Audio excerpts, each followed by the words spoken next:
right, welcome back. Thank you for tuning in to another tutorial today.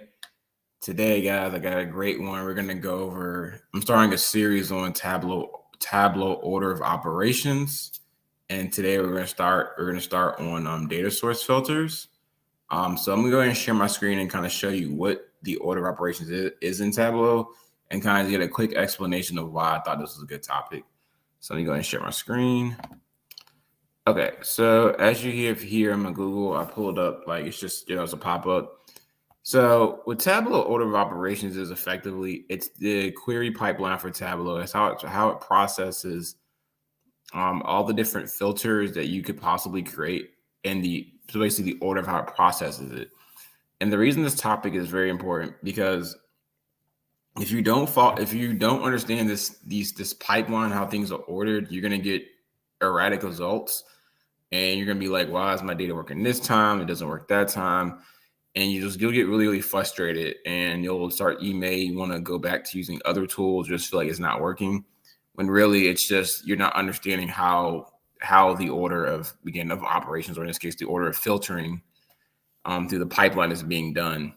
I feel like it's one of those things that, like, I know when I first started Tableau, I kind of ignored it. And it took me a little while to realize how important it was. Like I would say around this section, I was good. But once it got around here, it got really confusing. And it's just really critical that you really understand how they work and how they interact. And it's going to take some time because once you get into more complicated visualizations, you might have dimension filters, you may have measure filters, LODs, you may have top in all together. So it's just really, really important to understand this concept. But I'm going to break this up into different videos and try to keep them short and get very good real world examples. All right, so let me go back here. I'm going to stop presenting, and then I'm going to present Tableau and just kind of go over data source filters for today.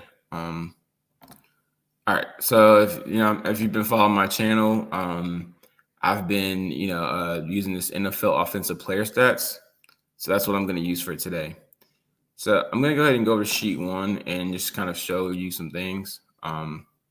So right now I don't have any filter on this table at all, on this sheet at all, right? So I'm going to say this is like so I'm just going to drag over like I think it's position, right?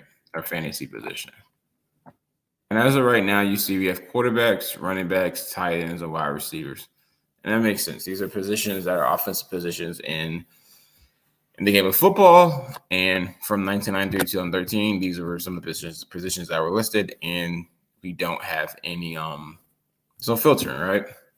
Now let's say in the real world, which will happen, you may have hundreds of millions of records of data.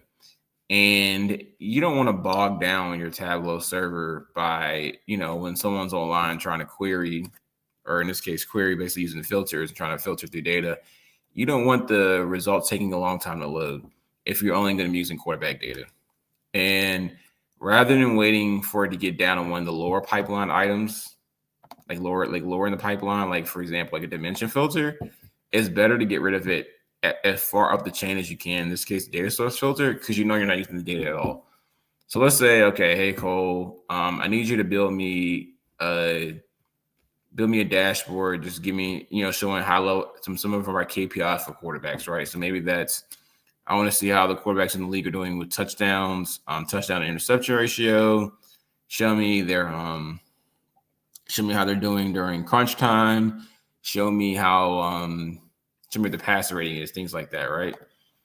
So if I go back to data source, what I want to do, I'll click here on this add and filters, and it'll say edit data source filters. Hit add. And what I can do is I can type of fantasy position.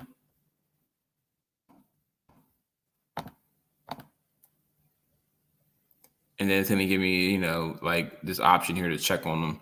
I can also do wildcards, conditions, and limits depending on the type of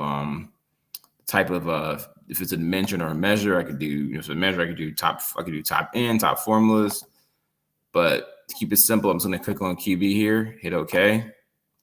And now what's going to happen is you see this one now, and you try to kind of flicker through. Now I'm only going to have quarterbacks are going to show up. And this is going to persist through all the sheets in this dashboard. Okay, so I'm going to switch back. Okay. Yeah. So hopefully that made sense. And I know it's pretty short, but it's a pretty simple concept at this level. So just the main thing to keep in mind is when you're using a data source filter, once you use it, once you use a data source filter and you move out stuff, what's ever left will be the only data you're able to use for any sheets or dashboards in that Tableau workbook. You will not be able to use the data again unless you go back and unfilter it or change the filtering requirements. But yeah, thank you for tuning in today. Please don't forget to